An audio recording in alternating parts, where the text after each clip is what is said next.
trust them anymore. And so my question to them, and I've seen this at the very top of some of the largest companies globally, is what caused that trust to break down? And we each interpret even that word trust differently. And so you have to break it down into behaviors. And so when you're trying to reconnect with someone, is, you know, going back to what initially caused that break to happen and question your bias on many levels, including how you envisioned the breakdown in trust to happen. And I think it's, you know, the word respect, actually the root of it means the ability to see one as if, again, for the first time. And I think we have to all challenge ourselves to know that because someone was difficult in one situation or even multitudes of situations, it doesn't mean they're going to be difficult forever. That we're constantly working on this ability that we all have and this necessity we all have to connect. And maybe, you know, there's multitudes of other things going on, but to constantly come back to that place of, okay, what do I need in order right now, here in this moment, to build connection with this person? That's such good advice. Yeah. I would add, forgiveness is powerful. I'd say second and third and fourth chances, and I agree with you that people change. So how somebody was in a particular context or situation might not have been their best self. There may have been intervening circumstances. So I don't think we can we ever really say that someone is this way with me and I know that it's a fact?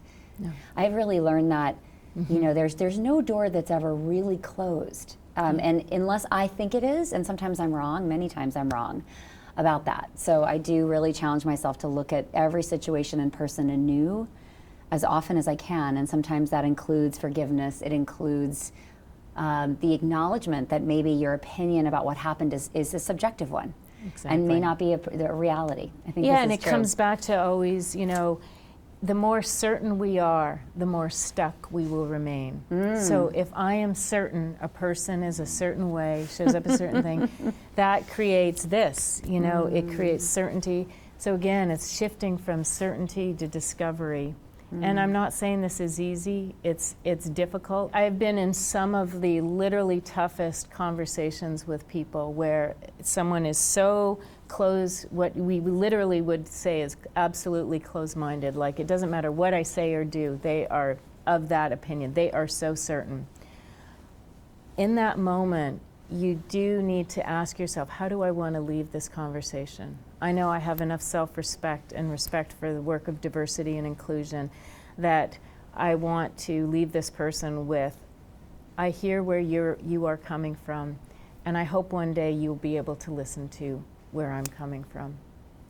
You know, so it's always that, how do you want to leave that conversation with that sense of self-respect is ultimately what is so important. You can't change people in that moment, but you can respect yourself, and you can at least have them have the experience of being respected. They may not be able to show the same to you, but we have to be willing to be okay that we don't agree, but it doesn't mean we disrespect one another or have to disconnect.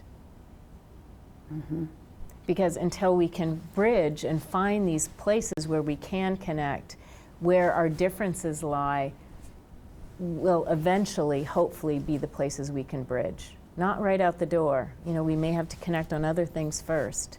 The name of my company is Professional Thinking Partners, and that is a very specific way in which we can all start bridging diversity, is invite thinking partners into your life who are as different from you as you can possibly imagine. Call them, ask them, you know, here's a problem I'm facing. How would you approach it? You know, we talked earlier about mentorship and sponsorship. I love creating thinking partnerships with the people that are the most different than me, because that perspective, you know, so that's a way also that we can start to build these bridges. Thank you so much. Fascinating.